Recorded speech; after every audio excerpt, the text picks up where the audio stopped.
evening and welcome to the Barbara and You Show. And I was thinking as I was driving here, how often people ask me, how do you come up with those guests? 48 years you've been interviewing people? And my key is, I believe, is look and listen. And my guest tonight is someone I heard sing at a 90th birthday party, the same 90th birthday party we talked about on last week's show when the dancers were here. And I really tracked her down. It was a large party, but we wove my way through the crowd and got over to her and said, I have to talk to you. And it was like opening a door and finding a lot of presents behind the door. So now with all that said, I will introduce you to, and I'm so honored to have here, Frances Rahaim. I was concentrating on your last name, Frances Rahaim. Frances is kind of an old-fashioned name. You don't hear it a lot anymore. That's true. I was actually named after my doctor, if you can imagine. Really? Yeah. Back in the day, I'm dating myself now, when we had a friend who was a doctor who actually would come to the house sometimes. Oh, I remember those. Family friend. And apparently the story was I would not have been here if it weren't for his medical care to my mom. So when I was born, they didn't have a name picked out for me. And my mother said, I'm going to name her after the doctor. And they said, what if it's a girl? And she said, I'm going to name her Frances either way. That's right. So Frances with an E versus Frances with an I. Yeah. And I, like I said, myself and a lot of people at that party who knew you better than I know you, but we were all in awe because you were coming over to sing to the 90-year-old birthday celebration and for Richard, and I'm waiting for you to sing happy birthday. But anybody could do that. But you sang a very special song, and it was so emotional, and that's when I said, I got to meet this woman. Now, we're going to talk about the song later because I think we made an agreement that before this hour's over, you will sing for me, one way or the other. You will sing whether you want to or not, Barbara says. You agreed. Yes. I also agreed to bring a pianist who we don't have with us, but just for you, I will try it. Well, we'll get around to that, but there's so much to talk about, and I hardly know where to start because it was like peeling away layers of something because I thought of you as a singer. Then I find out you're also an author. Then I find out you're a money manager, that you have your own radio show. Which one would you like to talk about first?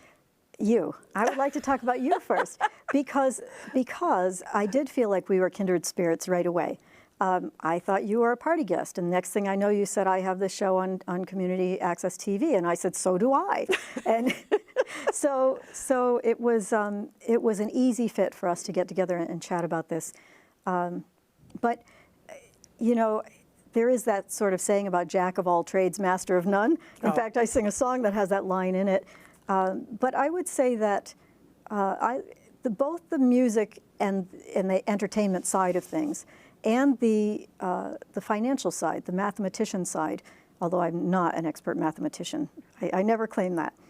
But those two things are linked together in a special way that people might not expect. So they might think, okay, people who do numbers for a living are very left-brained. You know, they're not very creative. Everything is just one side of the brain is working, the other side is not. And actually, music and math are very closely tied together. For me, you know, what I do for a living has to do with helping people. A lot of times it's collaborating, it's, you know, working with a team, it's working to solve problems, and that takes something we call working memory. And there have been studies that show that music training improves your working memory. So there's all this back and forth between the two things. And so the entertainment side, the singing for people, the playing with other musicians, and I play in a band that is mostly jazz standards, a little blues, a little Brazilian, some pop crossover. I also sing with a 17-piece Latin orchestra, which is just a totally different thing.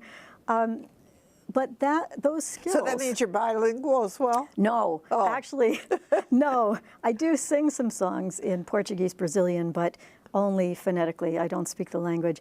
And with the Latin band, I sing in English. So, but there are other vocalists there too. But anyway, that balance between that outlet that I have in the entertainment side, which is not just the singing, or the working with other musicians, on the edge of the cliff, like listening really hard, what's about to happen behind me, or if I go here, are they going to follow me? That sort of, those skills, that collaborative, improvisational attitude crosses over for me from my work, where I'm problem solving for people all the time. I'm just listening to a person or a couple or a company tell me where they're stuck, what's wrong for them financially, and I'm just listening hard. And then I'm collecting that data and I'm coming up with a solution. Much like the fine musicians who play with me would get into a solo and find a way to resolve it and toss it back to me so that I can hear it coming, a measure beforehand. So you wouldn't think that they are intertwined in such a way, but in fact, they're much closer than people think. But it's not that what you're saying, I don't think applies to the average population. No? I think people like you who have such talents, you're born into it. You grew up with it. Okay, so what did the little girl Frances want to be when she grew up? So when I was a very little girl, my parents ran a kennel, and I loved cats more than dogs. And so I once told my mother when I was about 3 years old that when I grow up, I want to run a cat house. I was quickly laughed at and corrected, I'm sure.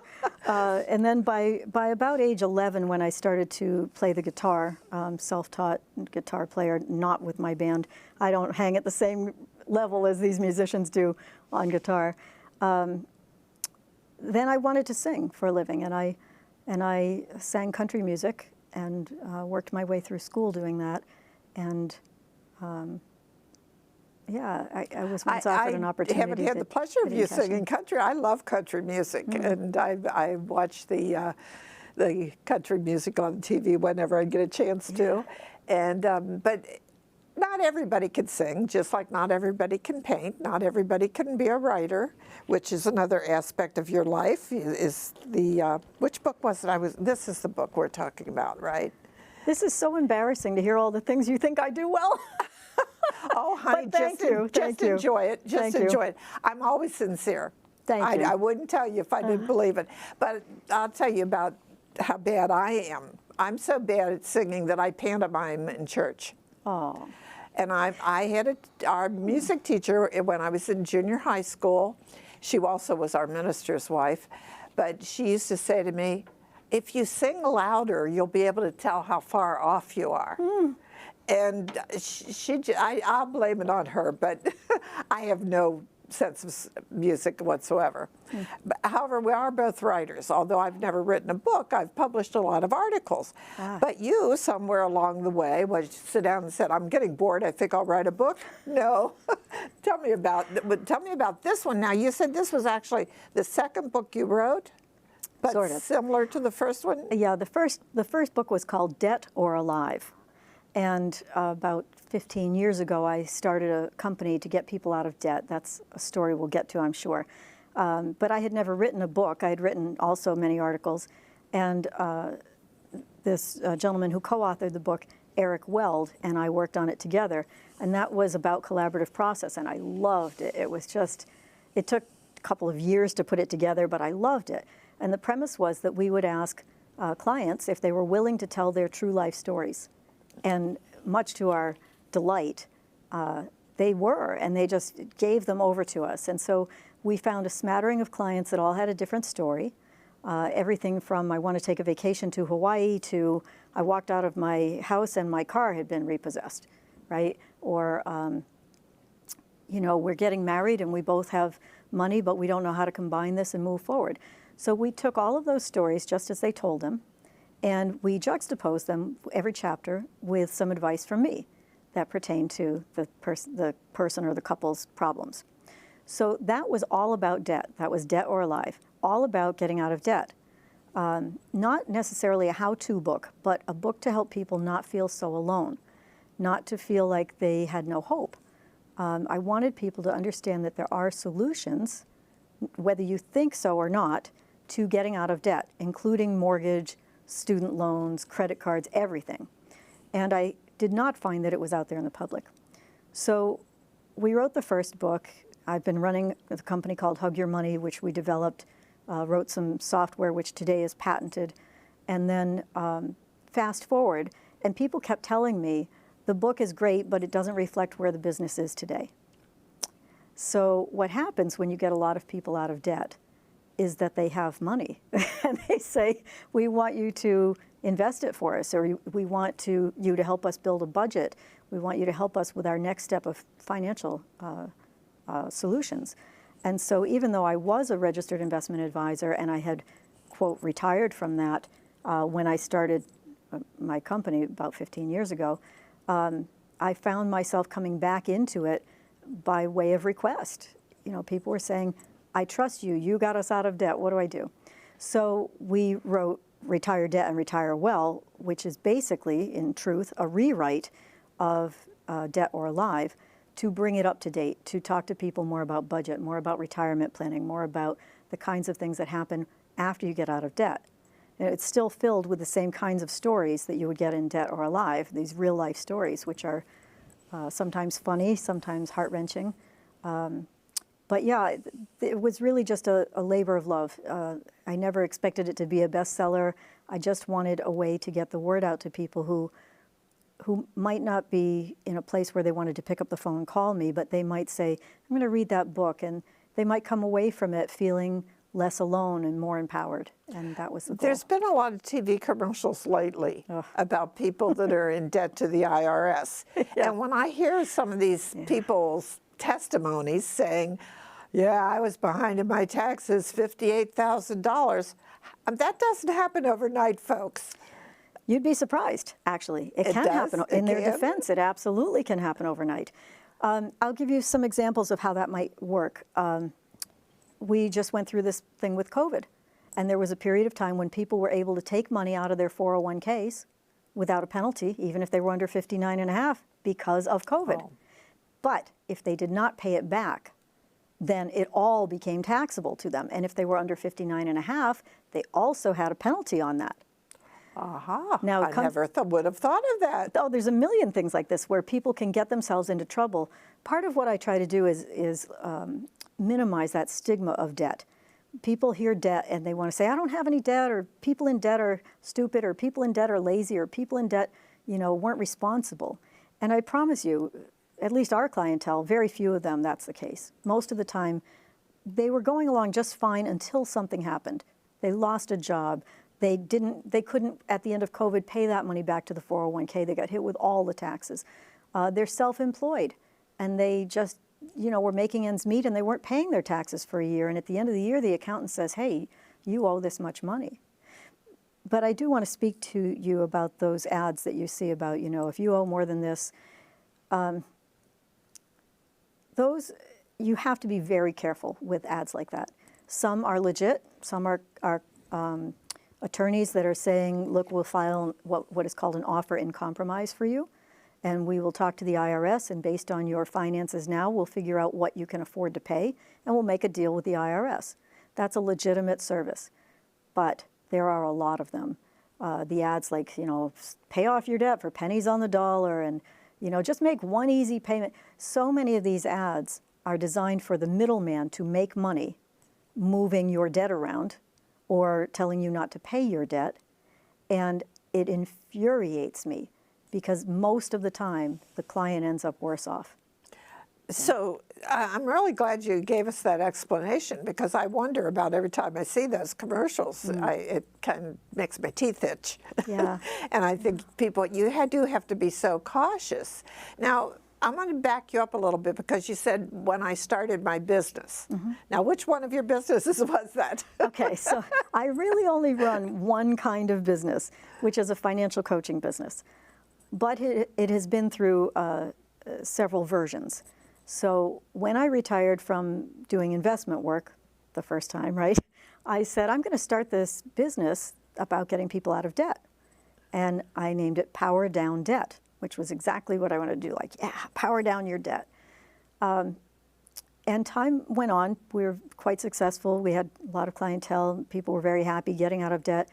And I picked up somebody gave me actually a Consumer Reports magazine, and they had dedicated a full month's magazine to student debt. And I took it on vacation with me. I was gone to Maine for a weekend, and I've started reading this. 4 a.m. I'm reading Consumer Reports, and I'm getting angry. And I'm saying, how come I didn't know this, and what are we going to do about this problem? And so what lit me up about student debt is that it wasn't an article about how badly the students were doing, how bad off the students were, although that was in there.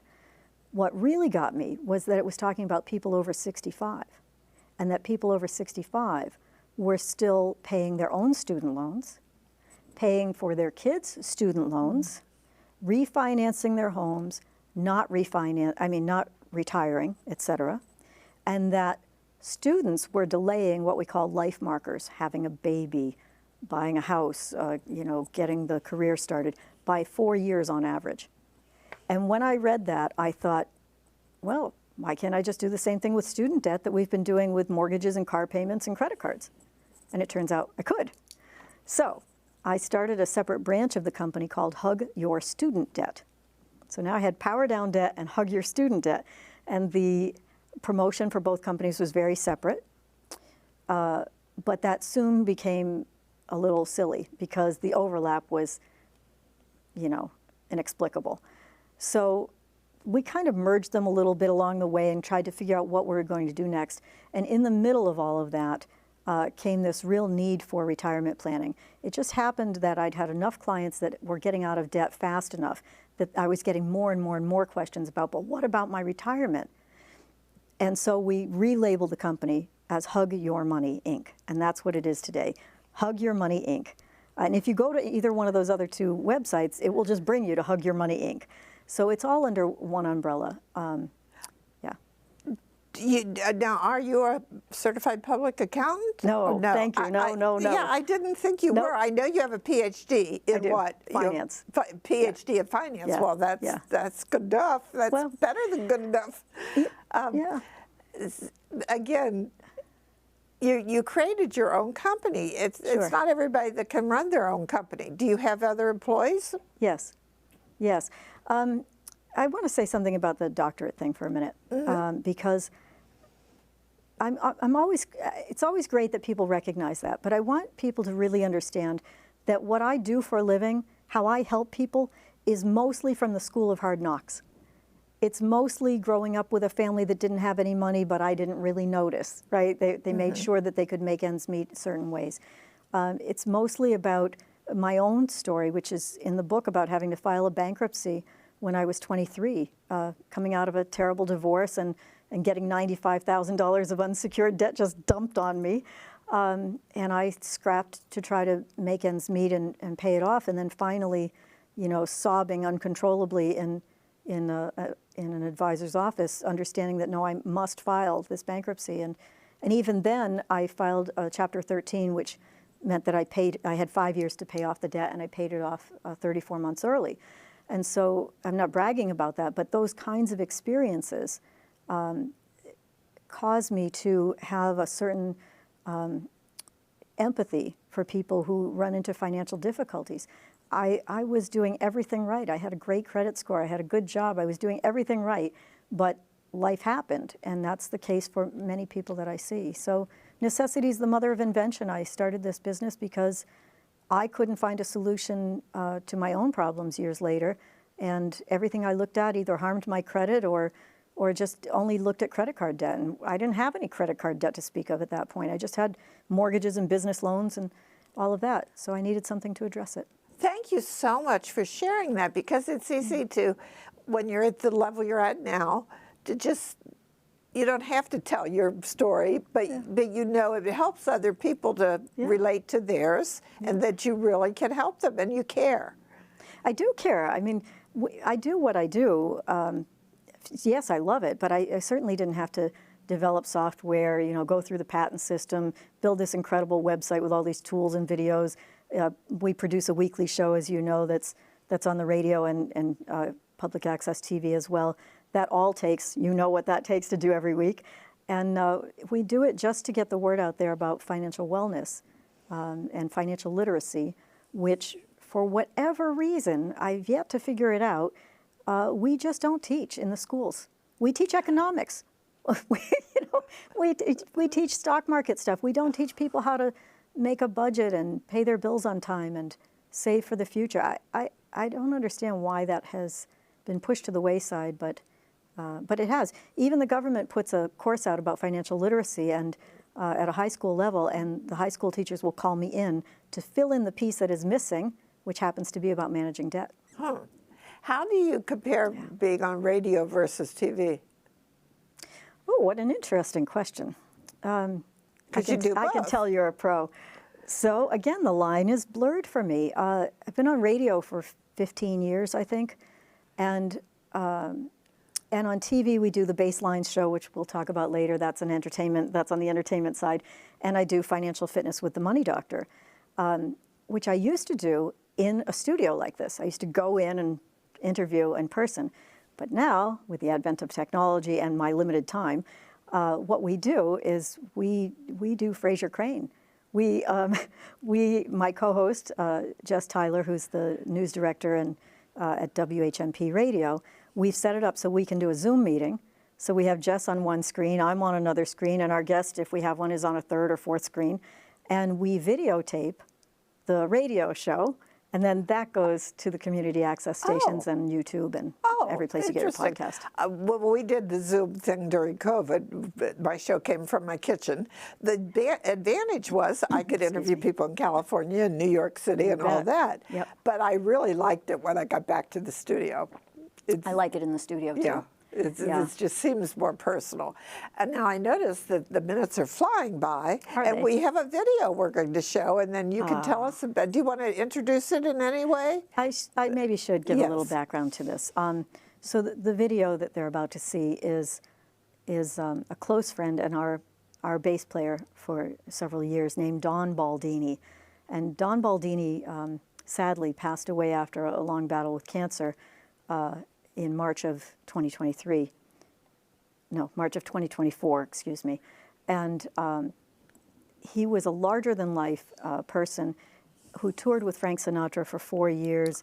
He played all over the world. And the musicians I'm playing with now are equally talented. I mean, it's amazing how blessed I am to play with the musicians I get to work with, and maybe we'll have a chance to talk about them a bit. But this clip is from the Baselines show.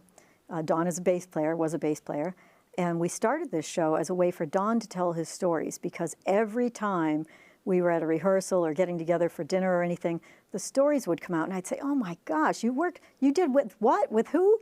I'll never remember all these stories. So his wife, Rebecca, started to jot down some names in a little book, and I just started to play word association with him.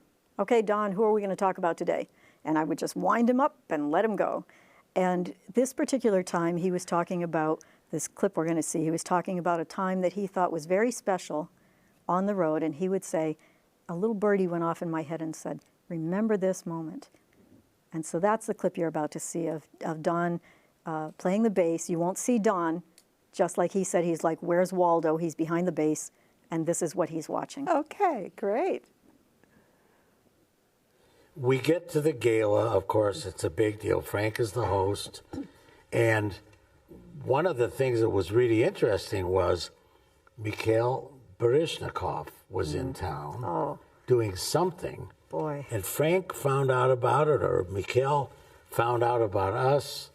And early on in his career, when he was with Martha Graham, he had done a famous improvisational, or well, I should say, he choreographed a dance, a solo dance, with a lamppost and a trench coat to the music of Frank Sinatra. Yes, yeah. And he was a young guy. I guess he was like in his early 20s.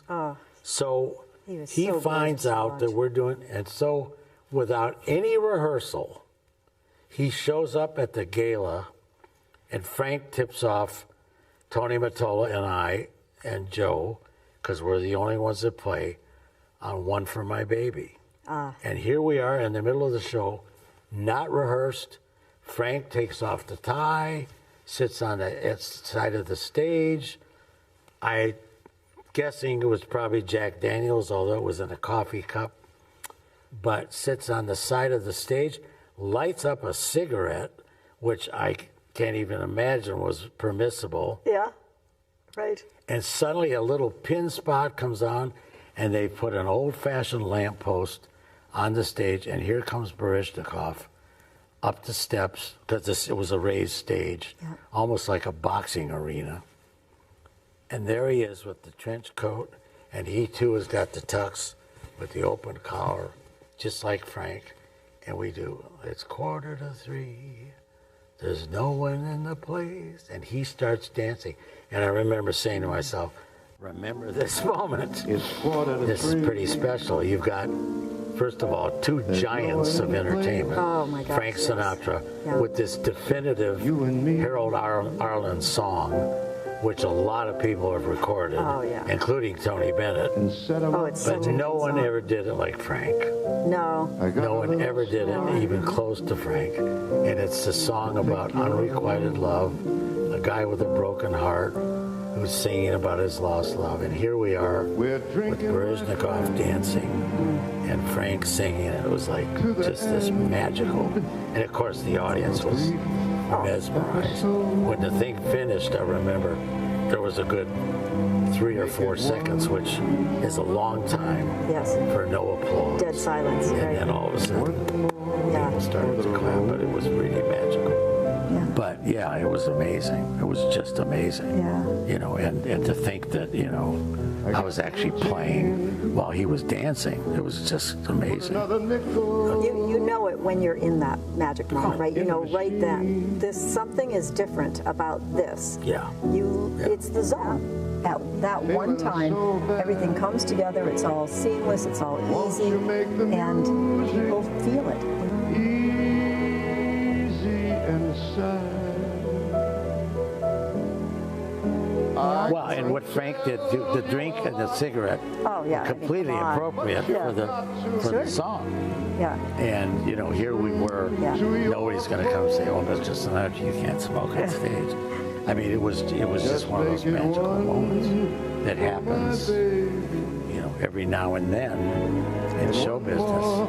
I hear that song in my head right away. You know, yeah. but again, One for my baby. that song, no one will ever do it better than Frank Sinatra did it.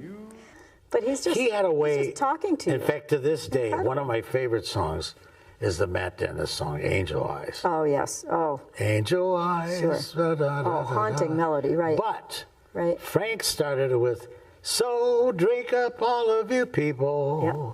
Oh, which is the Started bridge. with the bridge, right. That's right. But it's the perfect opening. I don't know why everybody doesn't start that song with, so drink up all of you people. Yeah. Order anything you see. Have fun, you happy people. The drink and the laughs on me. Try and say that love's not around.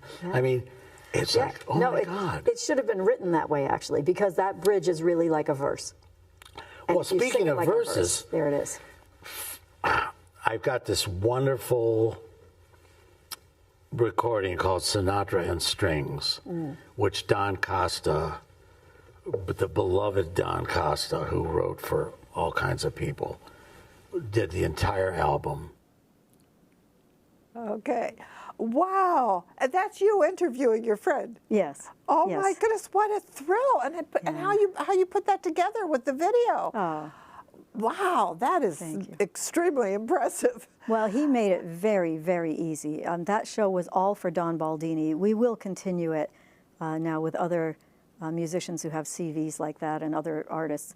But Don was really special. And you could see, I mean, he just told stories like that. It was like, my boyfriend says it was like watching a grandpa tell you stories, you know. Right. And it was never self-serving. They just came off of him.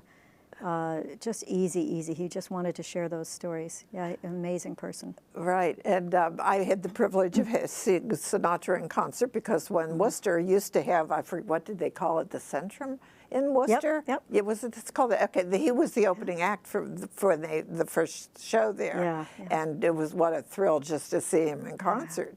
And then that was so exciting. Oh, the other thing I talked about, he talked about Sinatra with his cigarette. Oh, yes. Buddy Rich, the drummer. Oh, I don't yeah. know if, I don't think my director even knows this, that before there was public access, I did some of my shows at Fitchburg State University, and we did it on the stage at Fitchburg State. Yeah. And we were sitting kind of like you were with him, maybe a little further distance, but he was smoking a cigarette. Yeah. And halfway through the interview, he flipped the cigarette over my shoulder. And we're on well, we was taping, but we consider it live TV. We don't edit things out. Yeah. But that was a shockaroo. Well, Buddy Rich is known for having a little attitude. Yeah, he was nice. He was a good interview subject. He told that's me a lot good. of interesting things. That's but good. Yeah. I never forgot. I've never had anybody flip a cigarette over my shoulder in the middle of an interview. Oh, and I can imagine how you must think about your friend and the loss of him. Yeah, he But, left a big hole. Big hole. So I'm still back to the multiple Frances. Suddenly, I feel like Sybil. Okay.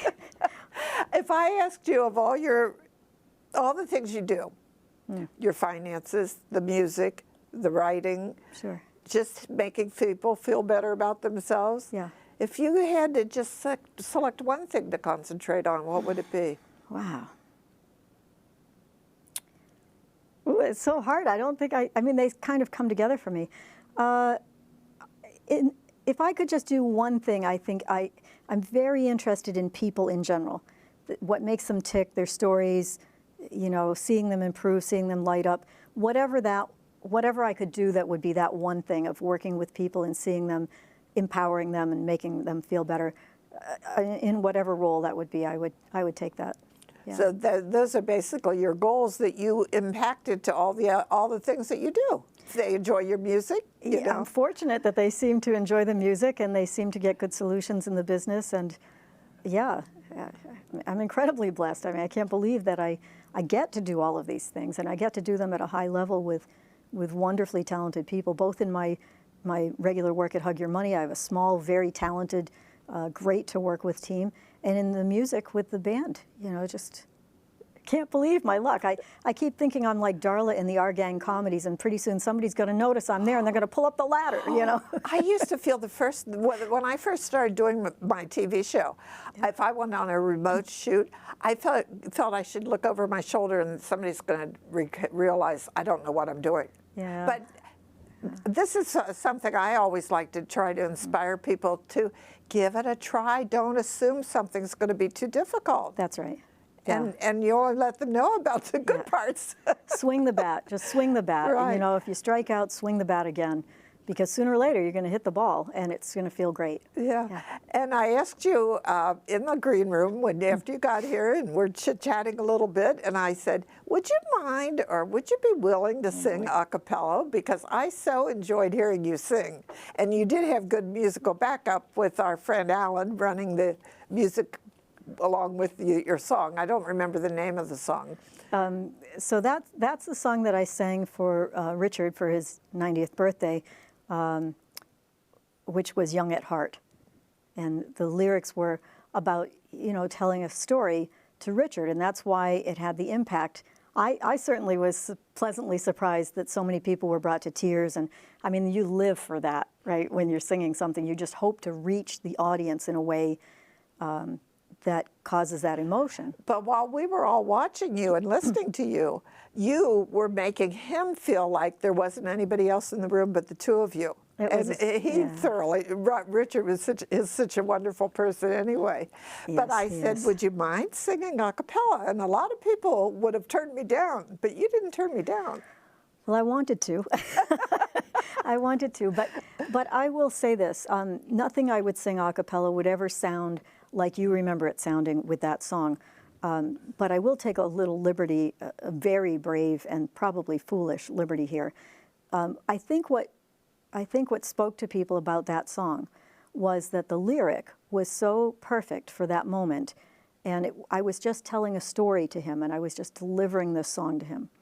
And to illustrate that, as in my modest way, the best I can, I'm going to turn to a song that's completely different, but in my estimation, quite possibly the best lyric that was ever written for a jazz song.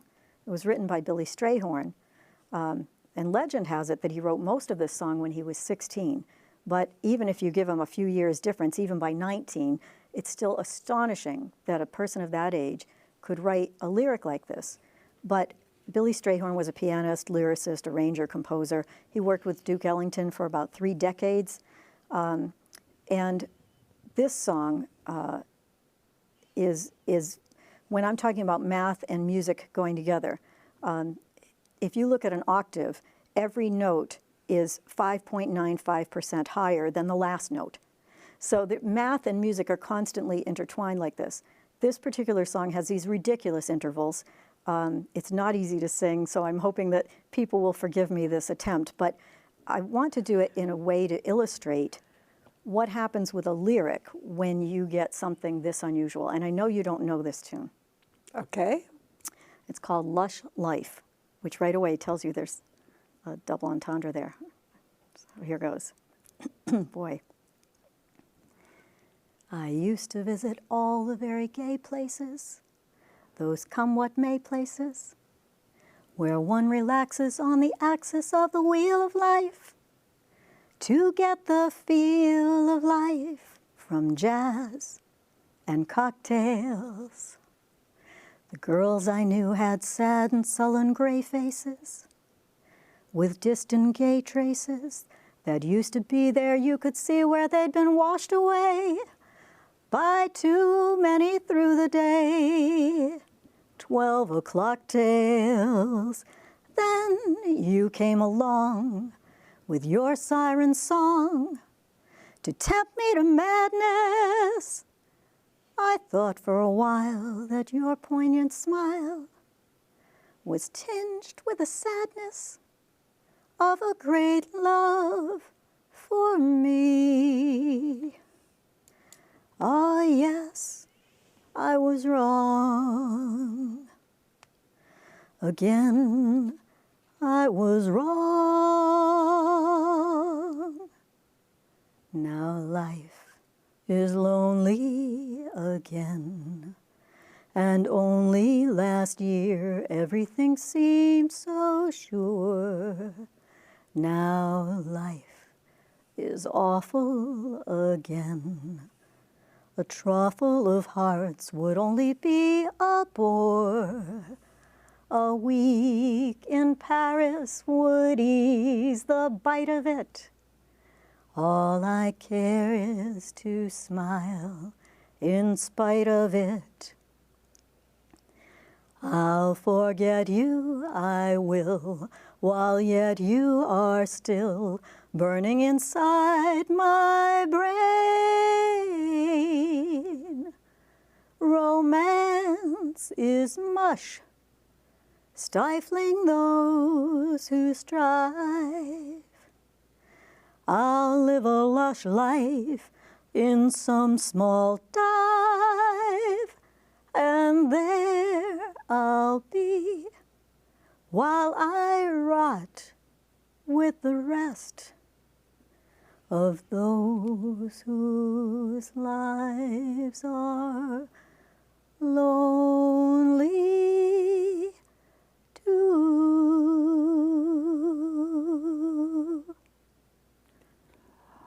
Wow. I have the feeling I've heard that song. Oh, I'm sure that you have. But it's not. It's not. I'm sure that you like have. Frank Sinatra song that everybody's familiar with.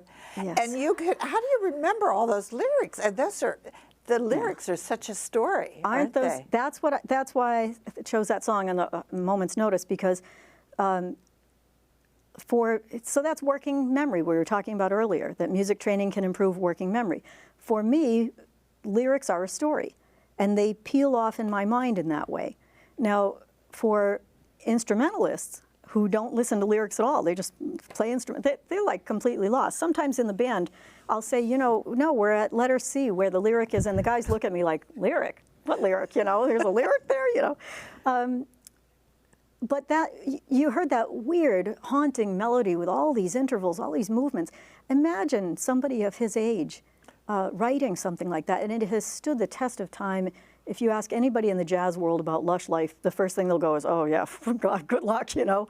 But just to interpret it, I just love the lyric. And It's written by incredible. a And the male. music. Yes. And hearing you sing it, we could picture a female going through all this.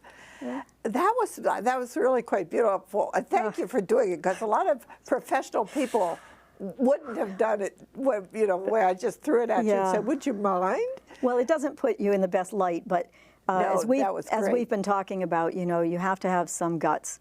You have to have some courage if you're going to succeed at any of these things. And it really is about risk. And I think that, you know, when you're singing on stage, if you don't risk something, or when you're playing on stage, if you play it too safe, if you rehearse everything so you're just going to do it the same way every time, the audience knows it. You become background music. When you can connect in a way that we hope we connect, right? It won't happen on every tune, but when you get some magic there, you know it. You absolutely know it. Well, and if you're with the right group, and we've talked about, Robin says she can get a close-up of this cover of the... Ask Me Now. And tell us about the group that you've been singing with. So Ask Me Now is a vocal quartet, no drummer usually. That particular album was done with a drummer. It was recorded live in Leominster at the Dance to Swing with about 200 dancers. And Paul Spagnola did the sound on it. And Alan Cormier asked, you know, the first time we played there, he said, we have to record you. Would you come back and record? So they set up a whole recording studio there. It was a blast to lay that down. The pianist on there is Alex Nakamovsky, and the bass player is Wayne Roberts. The man on saxes and clarinets, reeds, is Dominic Posha. He's still in our band now, from left to right. Show it again. Left to right. Alex Nakamovsky on the left, Wayne Roberts on bass, then Dominic Posha on reeds, I'm on the right, and the guy in the little square there is Clark Siebold, and he was our guest drummer for the night. The band today, Alex is touring, so he's gone. Wayne has laid down his bass, so he's not playing. So today we have James Argiro on piano, who Alex trained under, interestingly enough. And I mean, these guys are all monster musicians. And we did have Don Baldini on bass, as you saw, but now we have George Kay as our main bassist. But these three, and no drummer typically, but these three musicians, James Argiro, George Kay, and Dominic Posha, enormous, great talents, modest, nice guys. You just can't get over it. I mean, Jim Argiro, I believe was born in Springfield, Mass, and had a career out in Las Vegas, and has played with everybody from, Ray Charles to Bernadette Peters to Sonny and Cher and Tony Orlando and Don. I mean, the list just goes on and on and on. George Kay was a self-trained musician to begin with, playing with Nick Brignola, the saxophone player in Albany, New York, and then finished a master's in 2015 at UMass, and has played with lots of people for long periods of time. Dominic Posha has played in a lot of backup bands like Martha Reeves, Mary Wilson. I don't know, he's toured Russia twice. I mean, these guys are... I just really can't good musicians. thank my lucky stars that I get to play with them, but not just because they're great musicians, but because they've got my back. They're just the nicest guys, and I just love them like brothers. How did you get together with them? Wow, how did I get together with them? Well, it was a series of things. You start off with some musicians, and things might not be working musically or personally, and you start to replace musicians and change things over, and really. Well, I do have a quick story about that. We were in Italy. Dominic Posha, myself, my boyfriend, and I were in Italy, and I was afraid to tell him because I thought he would talk me out of it. But I thought, I remember this great pianist that I sang with one time. He just plays beautiful voicings, beautiful stuff. I wonder if he would do it. And so I wrote to him. I didn't tell Dominic. I wrote to him. I said, gee, I don't know if you remember me, and would you be considerate? And he wrote back, of course I remember two such lovely people as you. Yes, I'd be interested. So we had a new pianist that was a high caliber. And then Dominic said, maybe we could get Wayne Roberts. And so I wrote to Wayne. And Wayne came to a party that we were at about a week later, and he said, I just have one question for you. And I said, what? And he said, what took you so long? So now we had Wayne. Oh. And then through just personnel changes, like I said, Wayne has laid down his bass. And we had Don, who was great. Now Don has passed away. We have George, who's great. And Alex, when Alex knew that he couldn't do it because he's touring, he's all over the place, he went to Jim, who we'd known for years also, and said, I've got to leave the group, will you play? And Jim called me and said, yeah, I'll do it. Yeah. And as you're talking, I'm thinking, look how far you've come. I'm glad you told us that as far as the finances, you learned from your own experiences how to give people good advice.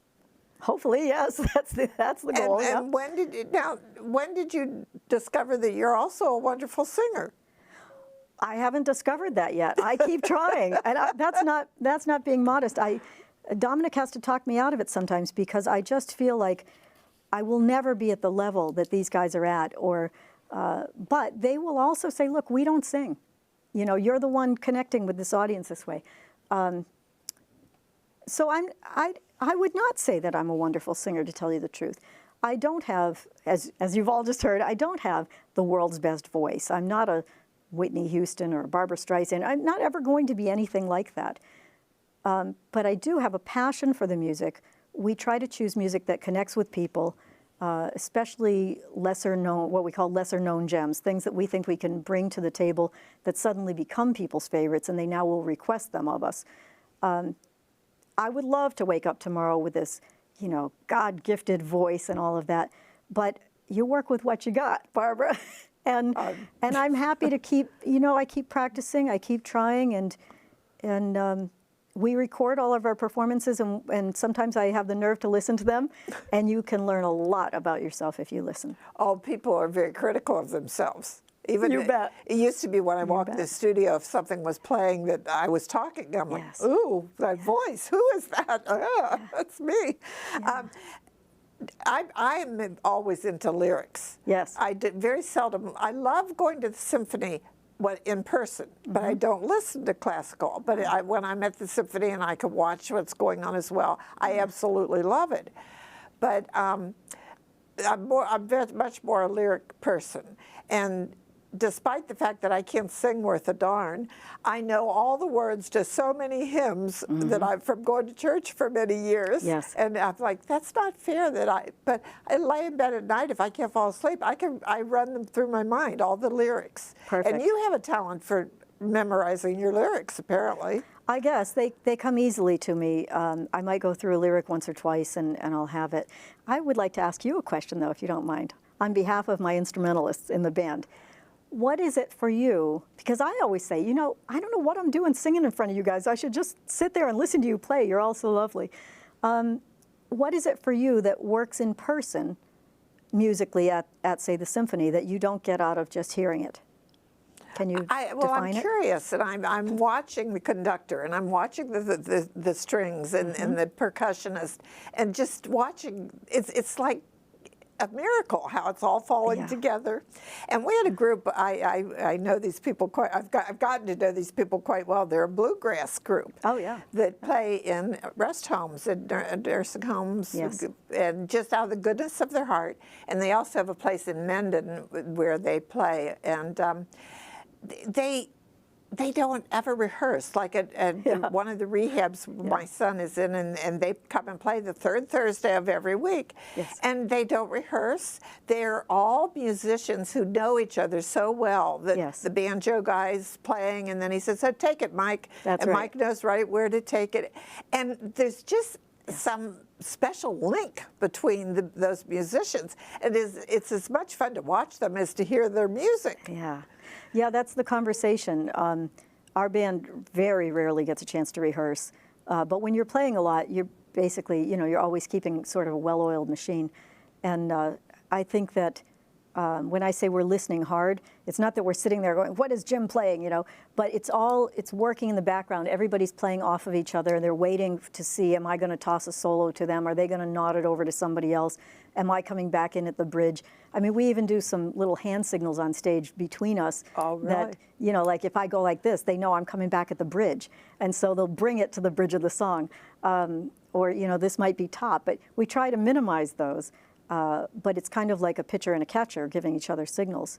And the more you play together, the less you need those. But it must be difficult for you when you lose someone, part of the team, part of the band, Yeah. and you have to start with somebody else in that position. It's difficult, but that's a big nod to both George Kay and Wes Brown, who plays with us from time to time too. The two of them have sort of been covering Don's spot. A big nod to them. They're both such professional musicians. It sounds different with each one of them. They're different players than one another, and they're different players than Don. Different styles. But you get something out of that. That's part of the jazz thing about being kind of on the edge, is they will each bring us to a different place. So the same song with both bass players will sound different because they play it out differently. Yep. Now I'm shifting gears a little bit. Okay. What's a typical day like for you? Oh, no one's ever asked me that, I don't think, on a show. I get up very early. I don't use an alarm clock. I haven't used an alarm clock in, I don't know, a bazillion years. My eyes fly open. I'm curious about what's going to happen that day. I've prepared the night before, like, who do I have in my client list for tomorrow, and when do I have a break, and how am I going to get some creative things in there? And my main focus is business, about, clients and getting paperwork done and getting notes done and holding appointments and solving problems. That's always my main focus. I discovered this morning something interesting about myself that I wasn't aware of. And it's that, people are always saying live in the moment. Apparently, somewhere along the line, I learned how to do that, but I live in the moment almost to a fault. Like, yesterday I might have looked and said, okay, I've got these 3 appointments, but I didn't plan what I was going to do in the evening. Dominic is always saying to me, did you remember to eat? Trust me, I remember to eat. But it might be, a salad, or it might be something I don't have to spend a lot of time cooking. I treasure those little moments where I get to maybe, take a walk or have some lunch or call a friend or something like that. It's always a balance, but it feels pretty good. The only thing I wish I had more time to do, somehow if I could make the days longer, is to work more on the music, because I'm a real morning person, and if I focus on work, by the time I get to the music, unless I take a day off or I work on it on the weekend, I don't have what it takes to really get into it the same way I would if I didn't have the hug your money stuff going on, but I don't regret it. I too am a morning person, and sometimes I'm annoyed because I want to make phone calls, and it's 5:30 in the morning, and I have to wait till 8 to make these phone calls. I know. And it's like each day I kind of wake up thinking, what's the most important thing to tackle today, or whatever.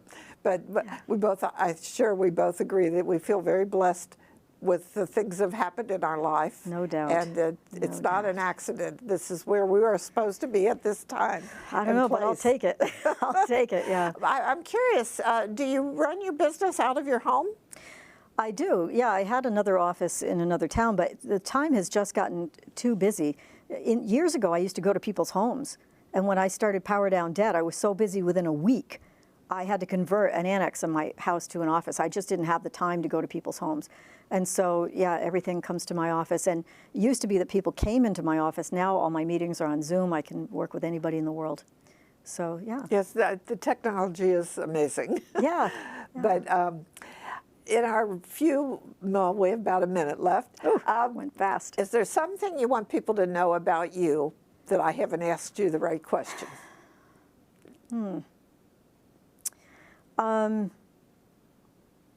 Maybe 2 things. One, please come out and support live music. If you don't support live music, we won't have live music, right? You can't just watch it from home. These restaurants and places that require income to pay the bands need to see your face, your butts in the seat, and your money on that check. So just, even if you think of it selflessly, that we're going to go out and support something rather than we'd like to have a night out. I don't care what gets you there, support live music.